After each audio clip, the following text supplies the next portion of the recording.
Alors, chers amis, bonjour. Une fois de plus, on se retrouve avec la magie de la technologie. Heureux de vous retrouver aujourd'hui et de pouvoir partager la parole de Dieu. Écoutez, quelqu'un a dit un jour que l'inquiétude est une très mauvaise compagne, très mauvaise amie. Vous avez sûrement déjà entendu parler de Corrie ten Boom. Corrie ten Boom, c'est une dame une Hollandaise qui a beaucoup souffert pendant la Deuxième Guerre mondiale parce qu'elle a caché avec sa famille des Juifs. Et elle a combattu, elle, un virus bien différent que celui qui préoccupe et qui paralyse notre société en ce moment, ce que j'appellerais le virus du fascisme nazi. Et voici ce qu'elle a écrit concernant l'inquiétude. Elle a dit « L'inquiétude ne vide pas l'avenir de ses souffrances, mais vide aujourd'hui de sa force. » Nous connaissons tous des gens, chers amis, qui passent leur vie ou une bonne partie de leur vie à s'inquiéter.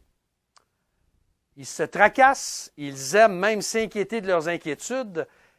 Plutôt que de vivre leur vie, ils sont continuellement préoccupés avec ce qui risque d'arriver. Bon, je vous apprends rien aujourd'hui, on vit dans des moments troublants, on est confiné, on est angoissé, on est inquiet, et on pourrait avoir 1000 raisons aujourd'hui même de nous inquiéter. Et à force d'entendre des nouvelles peu rassurantes, plusieurs d'entre nous, parce qu'ils sont confinés, consomment beaucoup d'informations, on est branché aux chaînes d'information continue, et on entend les nouvelles, et la question qu'on peut se poser, c'est comment ne pas nous inquiéter? Et même avant la pandémie, selon nos personnalités, selon nos tempéraments, il y en a plusieurs parmi nous peut-être qui avaient l'habitude de s'inquiéter. Pour toutes sortes de raisons, la situation économique actuelle est inquiétante et ce qui risque de nous arriver, c'est inquiétant. Mais sans même parler de ce qui se passe en ce moment, le chômage, le manque de revenus, les comptes à payer peuvent nous inquiéter. Est-ce qu'on va pouvoir compter sur les programmes sociaux que le gouvernement a établis dans les derniers jours et dans les dernières années? Est-ce qu'on va avoir la santé? Nos problèmes de santé peuvent nous inquiéter. Il y en a pour qui les sujets d'inquiétude, c'est leurs enfants, l'avenir de leurs enfants. Est-ce que c'est une préoccupation réelle? Bien sûr. Qu'est-ce qu'ils vont devenir nos enfants? Est-ce qu'ils vont terminer leurs études? Vont-ils pouvoir parvenir à trouver un bon emploi? Est-ce qu'ils vont pouvoir se marier avec quelqu'un qui va être bon et fidèle? Dans quel genre de monde vont vivre nos petits-enfants? Et je pense que plus que jamais, la question elle est contemporaine, elle est actuelle. Si vous êtes marié, est-ce que votre mariage va durer? Est-ce que votre vie de couple ne va-t-elle pas s'effriter comme on voit chez plusieurs couples? Si vous êtes célibataire, est-ce que vous allez trouver un jour l'âme sœur qui va pouvoir prendre soin de vous et vous aimer?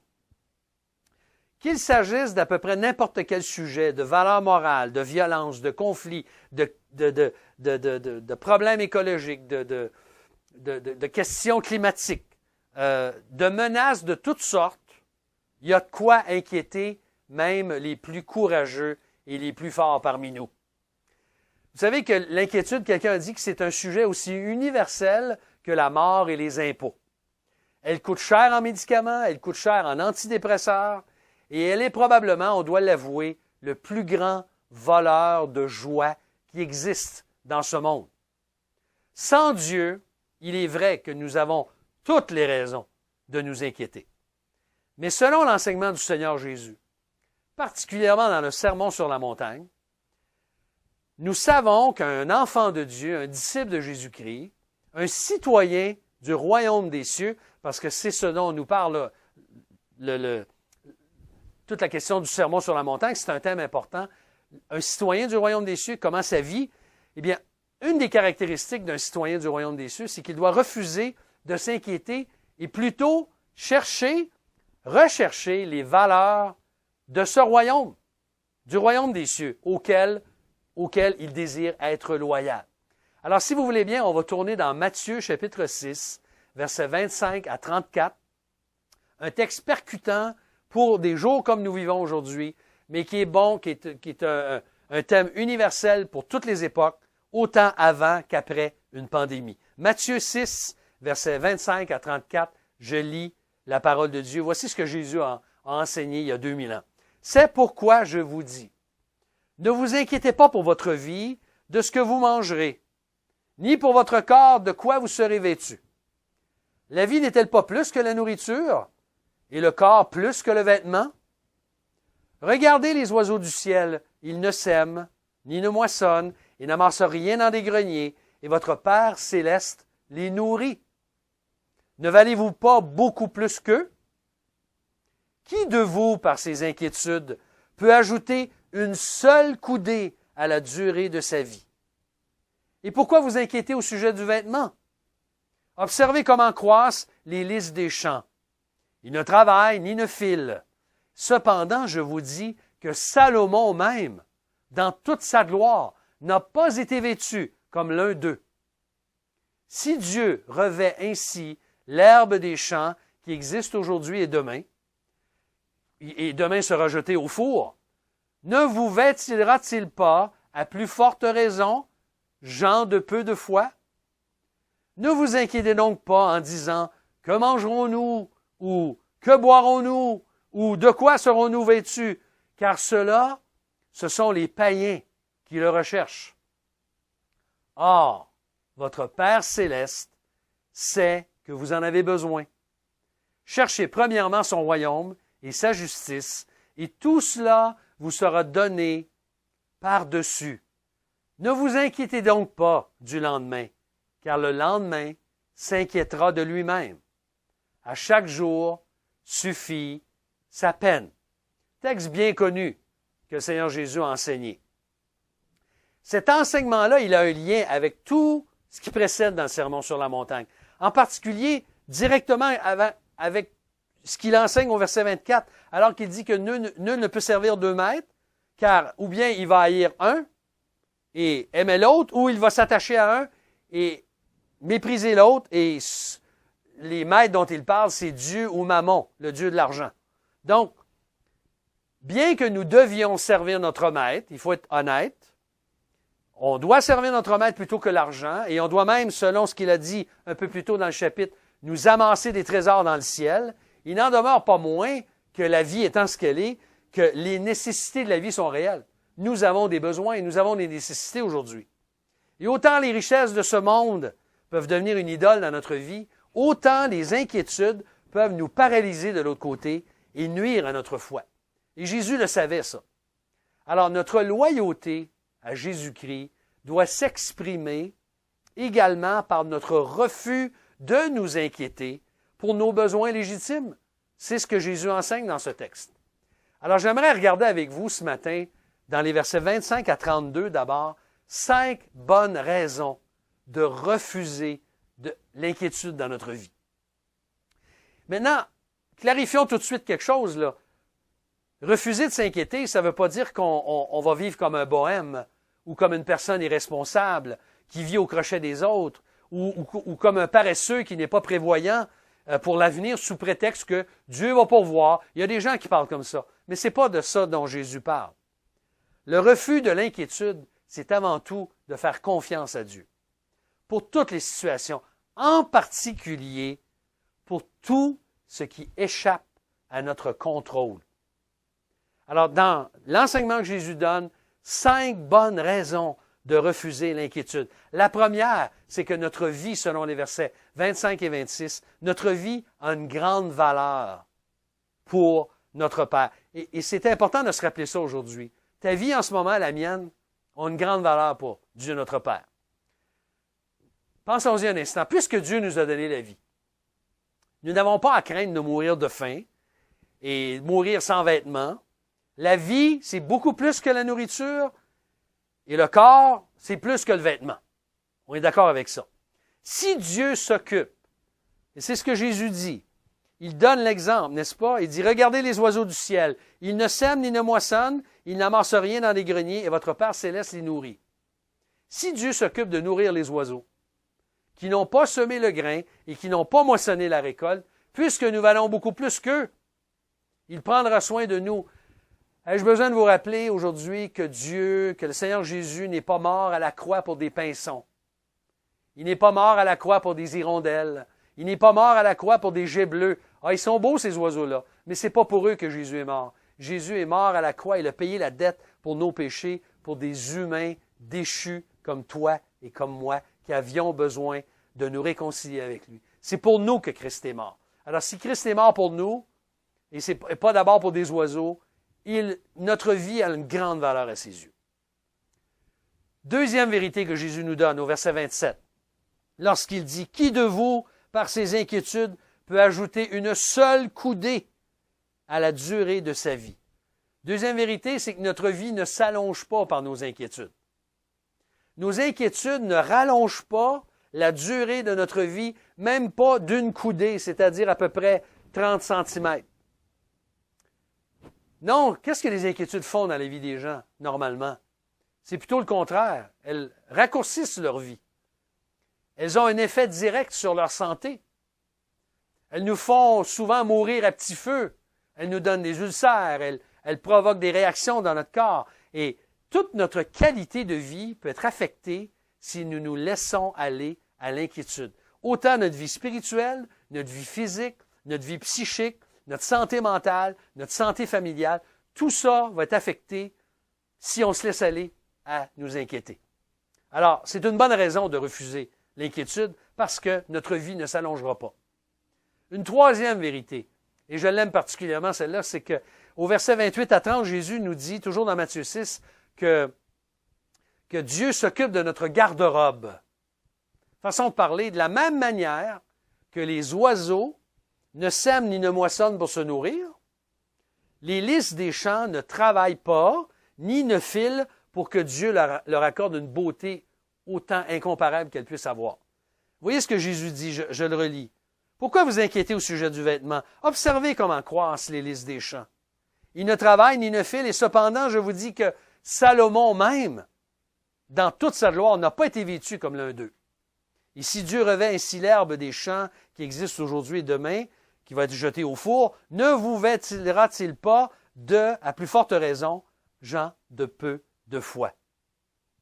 Écoutez, même Salomon, dont les vêtements étaient réputés pour leur splendeur, et vous lisez ça dans 1 Roi, chapitre 10, versets 4 à 7, si Salomon n'a pas été vêtu comme eux, bien, on peut comparer, si on compare les vêtements de Salomon avec les lys des champs, imaginez comment Dieu s'occupe de nous maintenant. Si Dieu habille ainsi l'herbe des champs, qui va rapidement être coupée à un moment donné, puis brûlée, c'est ce qu'il dit, comment ne pourrait-il pas pourvoir à des vêtements pour chacun de nous? Et soyons honnêtes, là, il y a très peu parmi nous qui n'ont pas les vêtements nécessaires. Or, on n'a peut-être pas la garde-robe officielle et magnifique qu'on nous présente dans les magasins, mais on a tout, on a au moins le nécessaire pour s'habiller à tous les jours. Et particulièrement ces jours, si vous êtes confiné à la maison, c'est pas trop compliqué à savoir ce que vous allez mettre. Vous remettez la même chose qu'hier, ça ne change rien. Mais quand on regarde nos placards, là, puis nos garde-robes, là, hein, on se pose souvent la question, qu'est-ce que je vais porter aujourd'hui? J'ai rien à me mettre. C'est pas tout à fait vrai. Hein? Des fois, on veut pas se mettre, on ne sait pas quoi mettre des choses qu'on aime, avec lesquelles on est qui sont les plus confortables, ou bien encore qui nous font sentir bien, mais on a tous les vêtements dont on a besoin. En général, on a des pantalons, des blouses et tout ce qu'il faut. Alors, le Seigneur prend soin de nous. Dieu s'occupe de notre garde-robe. Quatrième raison que Jésus donne au verset 31 et 32, nous sommes différents des païens. Voici ce que Jésus dit. Ne vous inquiétez donc pas en disant, que mangerons-nous ou que boirons-nous, de quoi serons-nous vêtus, car cela, ce sont les païens qui les recherchent. C'est une parole qui peut nous sembler dure. Parce que tu vas me dire, ouais, mais André, il n'y a pas juste les païens qui ont besoin de boire, puis de manger, puis d'être vêtus. Oui, c'est vrai, on a tous besoin. Mais nous sommes censés être différents de ceux qui ne connaissent pas Dieu et qui ne dépendent pas de lui. Oui, Dieu fait lever son soleil sur les bons et les méchants. Il envoie la pluie sur tous les gens, même ceux qui le rejettent. Mais notre vie est distincte de celle des païens. Lorsque nous nous inquiétons à outrance, comme ceux qui ne connaissent pas Dieu, qui le font, mais que nous le voulions ou non, ça indique que notre foi n'est pas très grande, et peut-être même plus petite que nous voulons l'admettre. Si nous nous inquiétons comme ceux qui n'appartiennent pas au Seigneur le font, ben, soyons honnêtes, là, nous recherchons ce qu'eux recherchent. Nous renions jusqu'à un certain point la foi que nous disons avoir dans le Seigneur, parce qu'on ne lui fait pas confiance, parce qu'on a l'impression qu'il ne s'occupera pas de nous.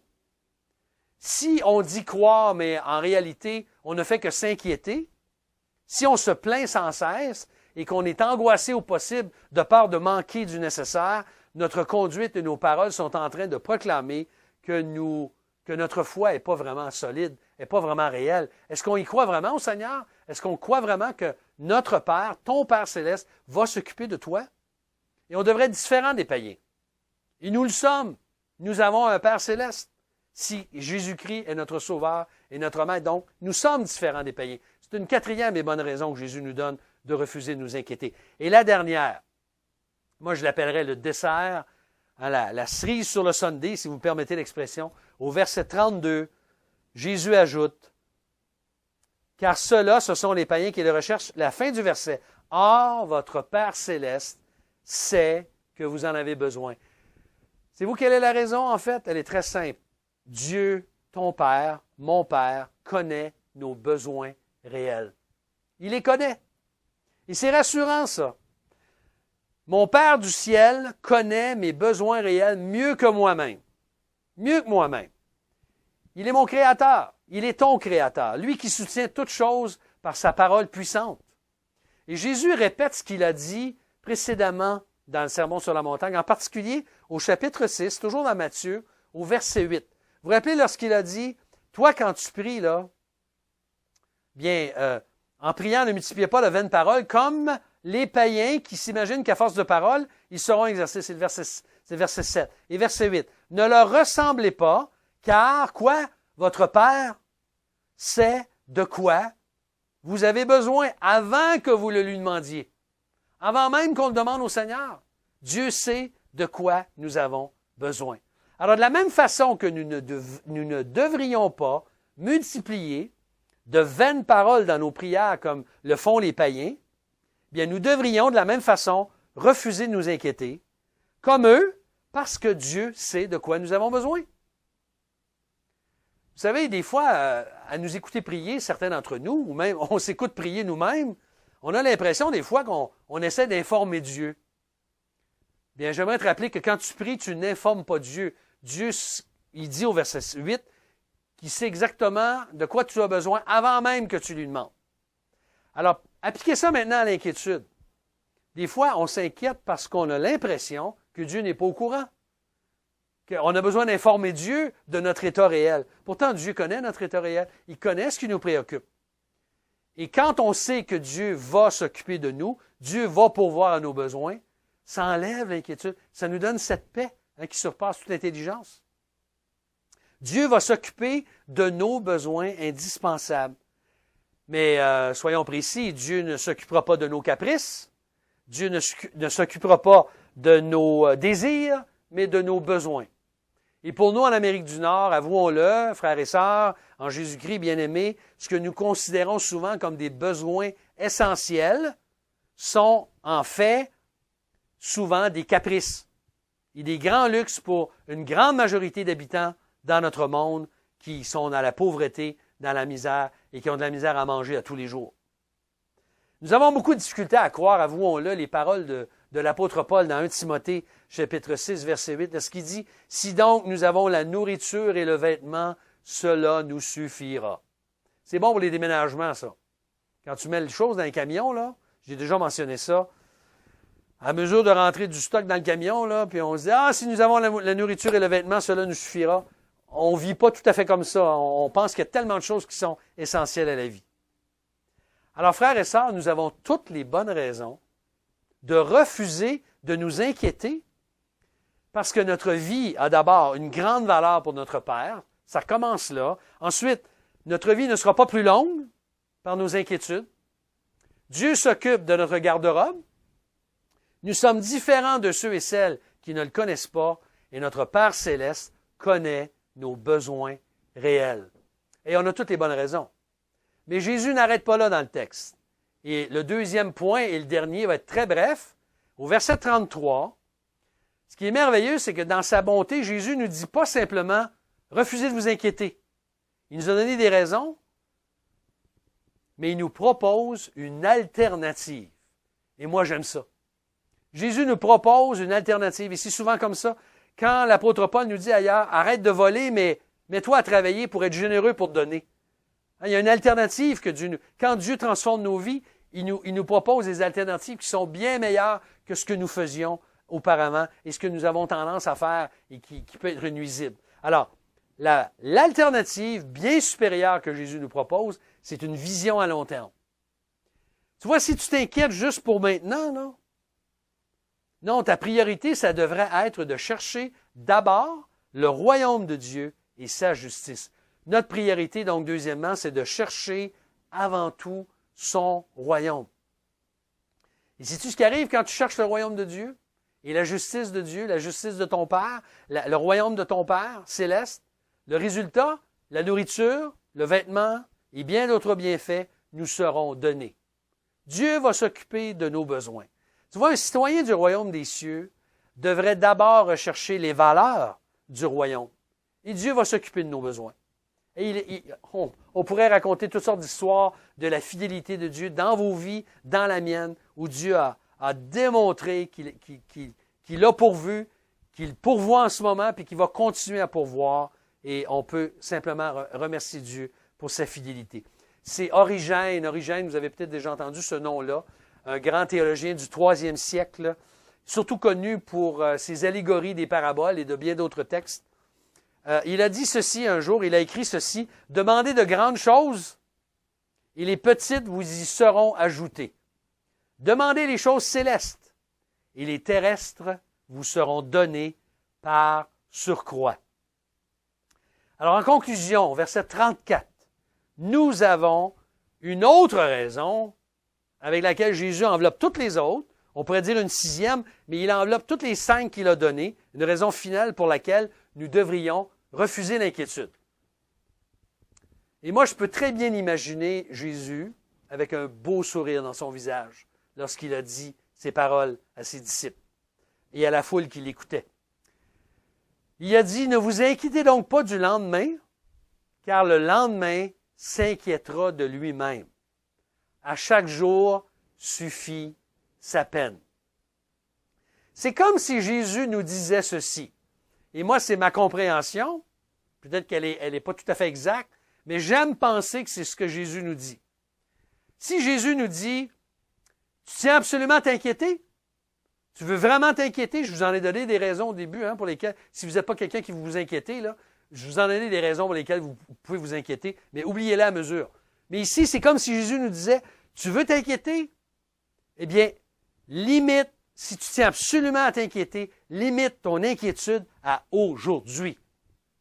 Aujourd'hui, tu as suffisamment de préoccupations pour les 16 heures à venir devant toi, là, pour les 24 heures que tu vis en ce moment.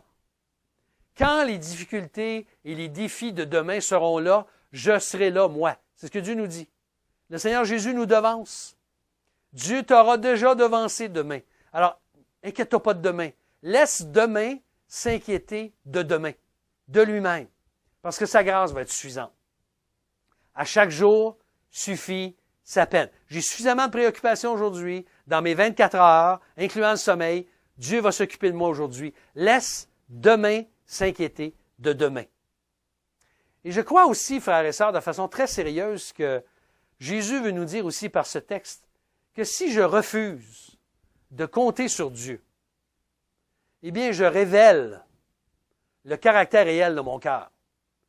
Et n'est-ce pas parfois un caractère aussi païen que les païens qui sont autour de nous, qui ne connaissent pas le Seigneur? Si je dis aujourd'hui être un enfant de Dieu, je dois vivre comme un enfant de Dieu.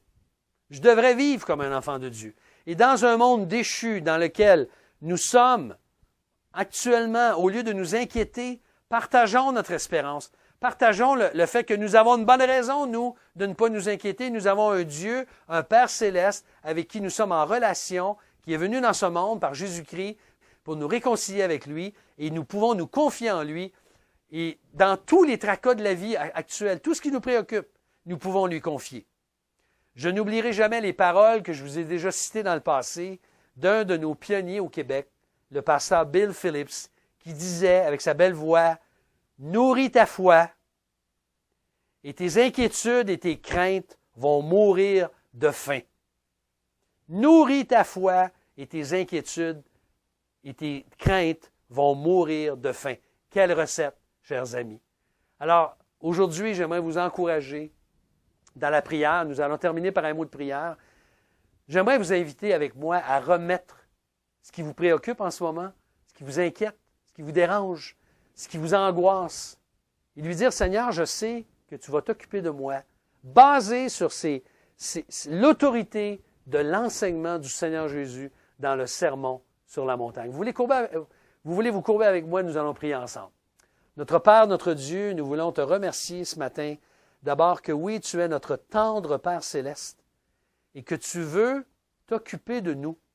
Tu t'occupes de nous, tu connais même nos besoins avant même que nous les énumérions devant toi. Seigneur, je te remercie que nous ne sommes pas en train de t'informer, mais par la prière, nous voulons exprimer notre dépendance de toi. Nous dépendons de toi. Nous voulons nous appuyer sur toi. Oui, Seigneur, comme on le chante, mon seul abri, c'est toi. Seigneur, je te remercie que tu nous invites, non pas à nous inquiéter dans la situation actuelle, et non pas non plus nous mettre la tête dans le sable comme une autruche, mais à te faire confiance et à rechercher plutôt ton royaume et ta justice. Seigneur, tu connais exactement ce que nous vivons aujourd'hui, tout ce qui nous préoccupe. Seigneur, on n'est pas là pour nous décourager les uns les autres. On a besoin les uns des autres. Nous voulons te prier que tu puisses nous fortifier, nous encourager, nous aider, Seigneur, à te plaire, à te suivre. Viens à notre secours. Seigneur, s'il y a quelqu'un qui n'a pas encore la joie, encore une fois, je te prie que s'il y a quelqu'un qui n'a pas la joie de connaître Jésus-Christ comme Sauveur et Seigneur, eh bien, qu'il puisse se tourner vers toi et crier à toi, toi, notre Père céleste, qui veut sauver et chercher ce qui est perdu. Sois béni, Seigneur. Fortifie-nous. Nous t'en prions. Nous voulons compter sur toi au nom de Jésus. Amen. Alors, à la prochaine, chers amis. Continuons à garder le contact les uns avec les autres et que Dieu nous fortifie. Amen. Bonne journée. Alors, je pense qu'il y a un cantique qui suit naturellement cet enseignement, et c'est les paroles mêmes du verset 34 dans Matthieu 6. Ne vous inquiétez donc pas du lendemain, car le lendemain aura soin de lui-même. À chaque jour suffit sa peine. Alors, je vous invite à chanter avec moi. Alors, ne vous inquiétez donc pas du lendemain, car le lendemain aura soin de lui-même, de lui-même. À chaque jour suffit sa peine. J'ai la paix. À chaque jour suffit sa peine. Dieu me comble de paix. Alors, on commence un petit peu haut, mais ça va redescendre. Alors, vous m'accompagnez. Ne vous inquiétez donc pas du lendemain, car le lendemain aura soin de lui-même, À chaque jour suffit sa peine, j'ai la paix. À chaque jour suffit sa peine, Dieu me comble de paix. Une deuxième fois. Ne vous inquiétez donc pas du lendemain, car le lendemain aura soin de lui-même.